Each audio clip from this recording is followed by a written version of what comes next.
नमस्कार, एक बार फिर से स्वागत है फास्ट प्लस न्यूज में। उपस्थित हैं जनपद महाराजगंज के पनियरा नगर पंचायत में। आपको बता दें कि पनियरा नगर पंचायत में एक जाना माना और बहुत ही पुराना एक विद्यालय है जिसका नाम मन्नान खां है, लेकिन पनियरा इंटरमीडिएट कॉलेज के नाम से जाना जाता है।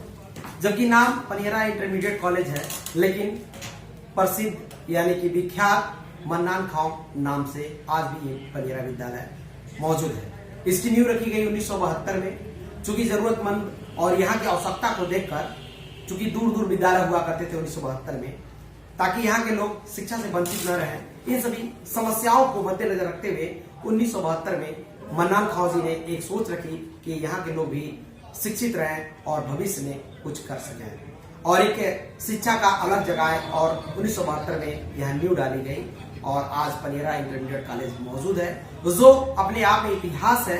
पनियरा इंटरमीडिएट कॉलेज बहुत सारी विभूतियों को इस समाज में जन्म दिया, जो आज समाज में अपनी अपनी पहचान लेकर आज भी अपना अलग जगा रहे हैं। साइंटिस्ट से लेकर डॉक्टर से लेकर इंजीनियर को इस विद्यालय ने इस धरती पे दिया है। आज हमारे साथ जुड़ेंगे इस विद्यालय के प्रधानाचार्य जी। हम बात करेंगे, जानने का प्रयास करेंगे आफ्ताब आलम जी से, इस विद्यालय और शिक्षा जगत से जुड़ी हुई बातों पर चर्चा करेंगे।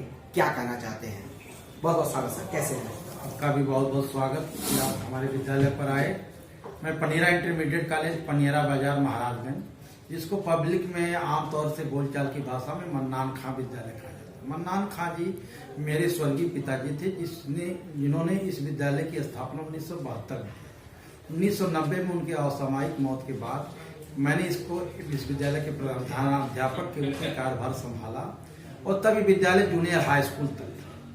तो मैं अपने शिक्षण कार्य में पनियरा में जब कोई इंटर कॉलेज नहीं था, तो मैं 16 किलोमीटर साइकिल चला करके विज्ञान वर्ग की पढ़ाई पढ़ने के लिए परतावल जाया करता था। उसके बाद इंटर पढ़ा और बीएससी और एमएससी किया, ये सब बाहर रह किया। तो मैंने सोचा कि जब 1990 में पिता की मृत्यु के बाद में प्रधानाध्यापक का कार्यभार संभाला, तो मैंने ये प्रण लिया कि जो कष्ट मैंने सहा है वो पनियरा क्षेत्र के छात्र छात्राओं को सहने नहीं दूँ। और मैंने 1996 में हाई स्कूल की मान्यता, 2003 में इंटर साहित्यिक वर्ग की मान्यता, 2006 में इंटर वैज्ञानिक जीव विज्ञान गणित की मान्यता और 2016 में कॉमर्स की मान्यता हमने लेकर के पनियरा क्षेत्र के शैक्षिक विकास में अपना एक महत्वपूर्ण योगदान।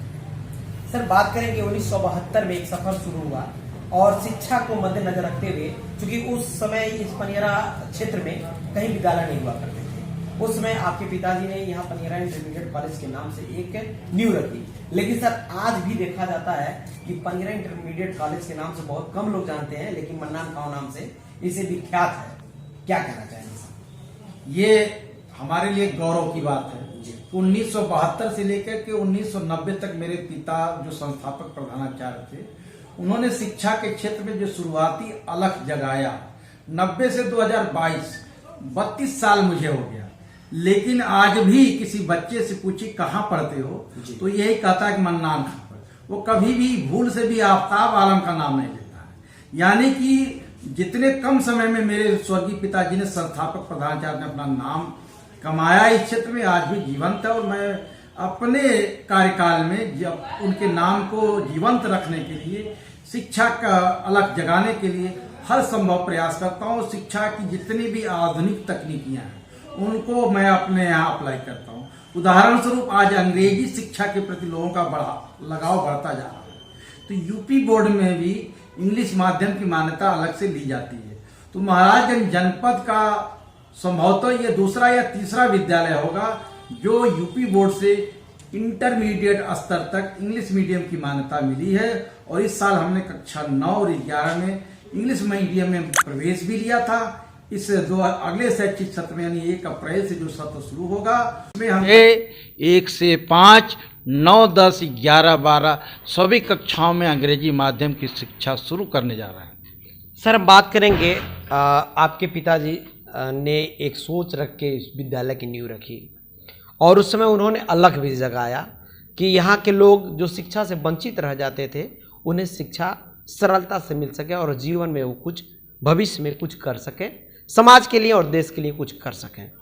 सर, हम बात करेंगे जो सोच उन्होंने रख के इस विद्यालय की नींव रखी, कहाँ तक अभी सच्चाई पे जा रही है सर? बहुत हद तक साकार है, क्योंकि उन्होंने इतना बड़ा योगदान दिया था कि उस समय आज जो हम लोग 25/20 का जो एक शिक्षण का स्टैंडर्ड माप है, उसको कालम, सीमेंट, छड़, सरिया से लिंटर लगवाते हैं। उस समय उन्होंने, हमारे पिताजी ने गांव में अरहर की जो डंडी होती है, जो छप्पर को छाने के लिए, वो भी चंदा और चंदा मांग करके वो बांस का छप्पर डाल करके यहाँ का शिक्षण कार्य शुरू किया था। जो खुशी उनको एक छप्पर छवाने में होती थी, आज वही खुशी जब मैं एक 25/20 का लिंटर्ड कमरा बनवाता, उतनी ही खुशी होती है। तो उन्होंने इतना एक त्याग, तपस्या दिया कि जिसके बल पर आज हमारे विद्यालय में कोई सीमेंट सीट या छप्पर नहीं रह गया है। ये पनियरा क्षेत्र का लोगों के प्रति, शिक्षा के प्रति एक लगाव है। एक समय था जब लोग अपनी लड़कियों को कक्षा 8 के बाद पढ़ने नहीं भेजना था। आज हमारे यहाँ कक्षा 9 से 12 तक 70% लगभग 1200 बच्चियाँ पढ़ती हैं। उनके लिए अलग शिक्षण की व्यवस्था है, उनके लिए अलग कमरे, अलग बिल्डिंग, अलग सड़क, सीढ़ी, अलग शौचालय, अलग सारी सुविधाएं, हैंडपम्प, टोटी वगैरह हैं। तो ये अभिभावकों को एक विश्वास है कि इंटर स्तर तक हमारे यहाँ पढ़ने के लिए लोग भेज रहे हैं। सर, बात करेंगे आज शिक्षा जगत को लोग बिजनेस के माध्यम, यानी कि बिजनेस के नज़रिए से देखना शुरू कर दिए हैं लोग, और बिजनेस के तरीके से लोग मानते हैं। सर, हम आपसे जानना चाहेंगे, शिक्षा जगत से जो लोग बिजनेस के हिसाब से जोड़ते हैं, बिजनेस के नज़रिए से देखते हैं, उन्हें क्या कहना चाहेंगे? हम यही कहना चाहेंगे, शिक्षा एक समाज सेवा का अंग है और शिक्षा जगत में समाज सेवा करना चाहिए। अभी ताज़ा तरीन उदाहरण है कि पिछले साल जाड़े में हमने अपने स्कूल में एक स्कूल कोड यूनिफॉर्म, मतलब स्वेटर लगवाया था। तो मैंने स्वेटर के लिए कहा, देखा जो प्रार्थना सभा में जो हमारे स्कूल कोड के स्वेटर पहन के भी नहीं आते थे, अपने घर की भी कोई किसी रंग की स्वेटर नहीं आते थे, तो प्रार्थना सभा में जो कांपते रहते थे, उन बच्चों को चिन्हांकित करके मैं धीरे से ऑफिस में बुला करके उनको स्वेटर फ्री ऑफ कॉस्ट देने का काम करता था। और आज भी, अभी परसों मैंने 2 बच्चों को दिया और मैंने कहा कि मैं, बहुत से लोग किसी को एक स्वेटर देते हैं, फ़ोटो खिंचवाते हैं, व्हाट्सएप और सोशल मीडिया पर वायरल करते हैं। बेटा, हम कहीं नहीं बताएंगे, तुम्हें कहीं होपलेस मत होना। अभी बबनौली में एक लड़का था, अभी 1 महीने पहले, उसकी माँ की, पिता की डेथ हो गई, माँ की डेथ पहले हो चुकी, तो उसका कोई भाई नहीं था, इकलौता, वो लगभग 12 साल का बच्चा है। मैंने उसके घर ऑफर दिया, वो लड़का अगर मेरे यहाँ पढ़ता है तो कक्षा 6 का छात्र था, लेकिन वो उसकी पढ़ाई पैसे के अभाव में बंद हो चुकी है। हमने कहा 6 से 12 तक अगर वह मेरे यहाँ पढ़ता है तो पुस्तक, ड्रेस और उसको शुल्क सब मेरे तरफ से रहेगा। लेकिन जो उसकी आर्थिक स्थिति है, इस नाते वो विद्यालय नहीं आ पा रहा, जो कि अकेले है, लेकिन ये मैंने ऑफर दिया था। बरहवा नर्सरी में एक बच्ची थी जिसकी दादी पालन पोषण कर रही थी, वो अभी कुछ बरसों पहले मरी, मुझे खबर लगी, मैं उसके घर गया, बच्चे को कपड़ा दिया और कहा कि अगर बच्ची पढ़ना चाहती है तो इंटर स्तर तक हमारे विद्यालय में निःशुल्क पुस्तक, निःशुल्क ड्रेस और निःशुल्क शिक्षा उपलब्ध है। तो हमारी सोच इस तरह की होती है। सर ने जो अलग जगाया है, कहीं ना कहीं बहुत ही सराहनीय है, और ऐसा कहा जाता है कि माता पिता से बड़ा दर्जा गुरु का होता है, जो सीधा आज झलक रहा है। गुरुजी ने जो भी बताया कि इन छात्रों को शिक्षा के क्षेत्र में किसी प्रकार की कोई समस्या ना हो और दिन रात निरंतर अपनी शिक्षा को आगे बढ़ाएं, और मैंने एक प्रयास किया और उन बच्चों को मैंने वो सारी सुख सुविधाएं अपने विद्यालय के माध्यम से बच्चों को मुहैया करा रहा हूं, ताकि वह भविष्य में अपनी शिक्षा जारी रखें और जीवन पर्यंत कुछ करें। बहुत ही नेक कार्य है गुरु जी का। आज ये प्रूव कर रहे हैं सर जी कि कहीं ना कहीं पिता से बड़ा, माता पिता से बड़ा गुरु का दर्जा होना चाहिए, जो सीधा सर पेश कर रहे हैं अपनी मिसाल। सर, हम बात करेंगे आपसे, शिक्षा देखा जा रहा है एक तरह से महंगा होते जा रहा है, अभिभावक पर बहुत ही परेशान है। लोगों का कहना है कि शिक्षा जो है दिन प्रतिदिन महंगा होता जा रहा है। तो मैं जानना चाहूँगा सर कि पनियरा नगर क्षेत्र की जो लोग हैं, वो शिक्षा को आपके विद्यालय के किस नज़रिए से देखते हैं?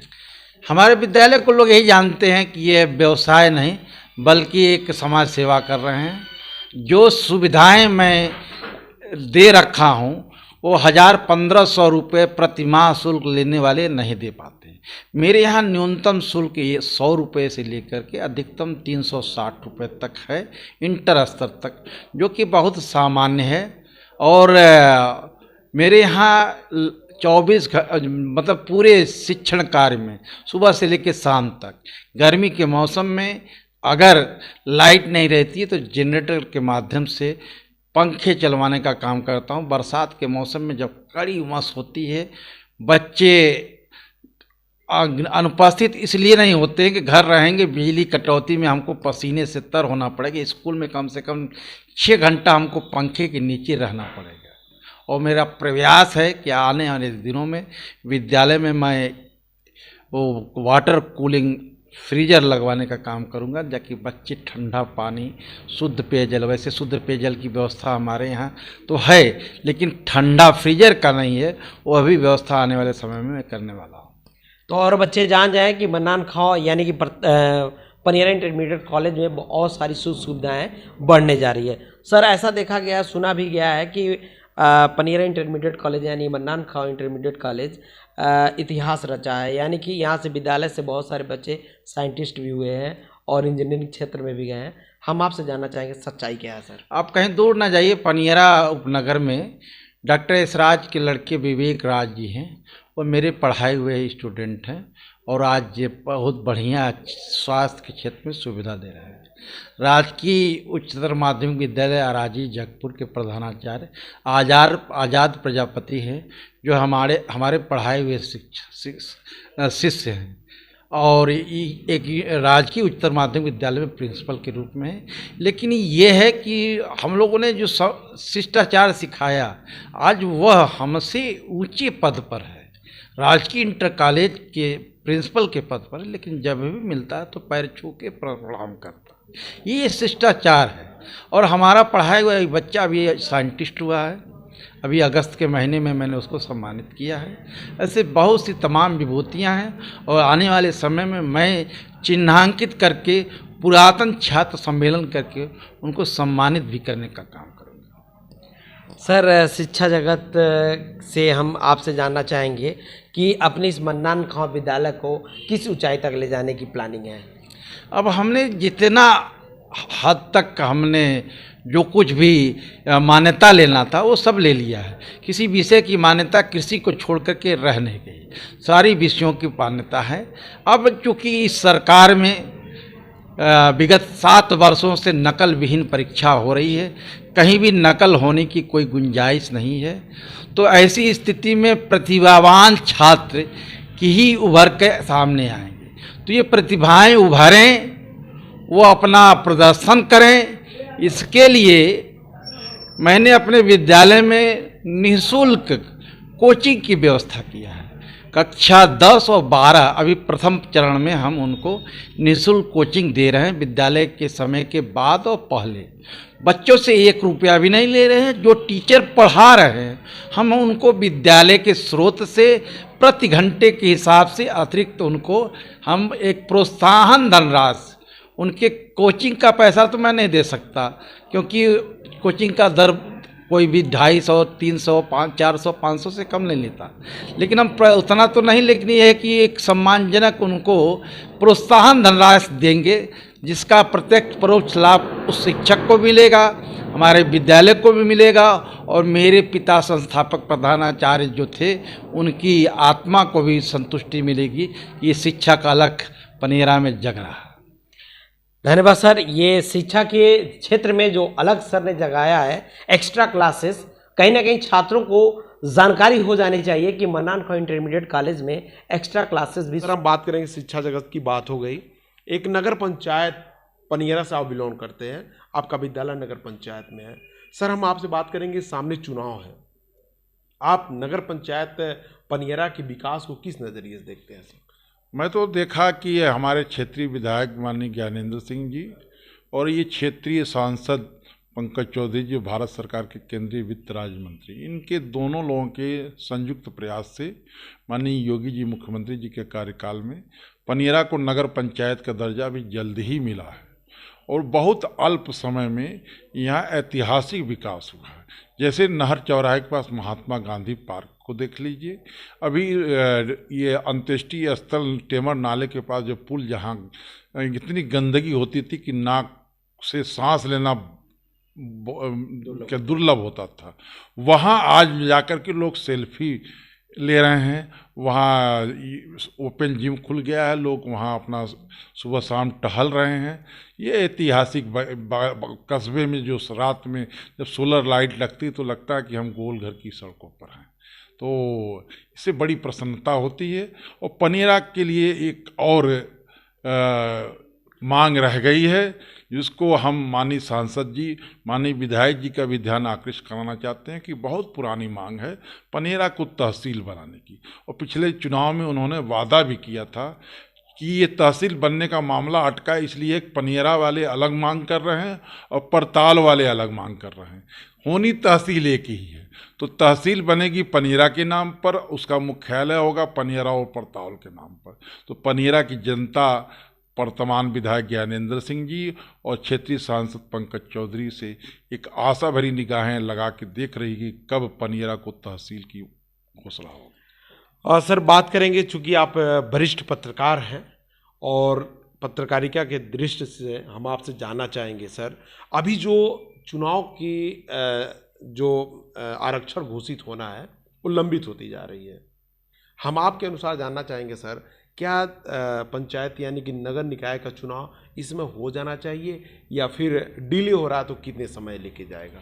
क्योंकि ये मामला न्यायपालिका का, इस नाते इस पर कोई कमेंट करना मेरे लिए मुमकिन नहीं है, लेकिन हमें उम्मीद लग रही है कि चुनाव अप्रैल मई में जाएगा, क्योंकि इस बीच में बोर्ड परीक्षा भी है, ये ग्रेजुएट कंस्टिट्यूएंसी का भी चुनाव होना है। ऐसी स्थिति में लंबा खींचेगा जी। तो धन्यवाद सर। तो ये रहे आफ्ताब आलम जी, जो पनियरा इंटरमीडिएट कॉलेज यानी मन्नान खां इंटरमीडिएट कॉलेज के प्रधानाचार्य जी, जिन्होंने बताया कि पिताजी ने जो अलग जगाया था 1972 में कि पनियरा क्षेत्र के लोगों को कुछ मिले ताकि वो शिक्षा से वंचित न रहें, और वो सुख सुविधाएँ धीरे धीरे धरातल पर दिख रही है। और इससे पनियरा इंटरमीडिएट कॉलेज से बहुत सारे विभूतियों ने आज अपना समाज में अलग जगाया और नाम कमाया है। और पनियरा नगर पंचायत बहुत ही कम समय में नगर पंचायत में तब्दील हुआ और ऐतिहासिक विकास हुआ है। और भी आगे विकास की श्रेणी को लेकर आफ्ताब आलम जी ने मांग किया कि यहाँ एक तहसील का निर्माण होना चाहिए। और नगर निकाय की चुनाव अगर अभी लंबित हो रही है तो कहीं ना कहीं अप्रैल का समय लेगा, क्योंकि बीच में एमएलसी का चुनाव है और बोर्ड का एग्ज़ाम होना है, जिसको लेकर मद्देनज़र रखिए तो देखा जाए तो अप्रैल में ही चुनाव होने की आशंका लग रही है। लेकिन कोर्ट का निर्देश आना बाकी है, कुछ भी किया जा सकता है, सिर्फ आशंका जताया जा सकता है, क्योंकि कोर्ट के आदेश पे ही सब कुछ निर्भर है। तो देखते रहे फास्टर प्लस न्यूज़, बने रहें।